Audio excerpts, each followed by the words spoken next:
রাসূল পাক সাল্লাল্লাহু আলাইহি ওয়াসাল্লাম হিজরত করলেন। এরপরে আব্দুল উজ্জার ধৈর্যের বাঁধ ভেঙে গেল। আব্দুল উজ্জা গিয়ে বলছে, চাচা মুহাম্মদ সাল্লাল্লাহু আলাইহি ওয়াসাল্লামের নাম তো নিশ্চয়ই শুনেছেন। বলে, হ্যাঁ শুনেছি।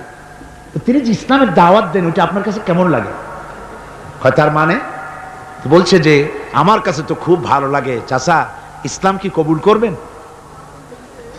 এই অগণিত মূর্তির সামনে মাথা নত করে আমাদের কোনো লাভ নাই। ওই মূর্তিগুলি আমাদের কোনো সাহায্য করতে পারে না।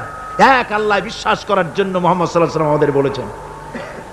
চাচা বলছে, খবরদার, এই কথা যদি আবার উচ্চারণ করো তাহলে আমি তোমাকে যা দিয়েছি সব ছিনায় নেব।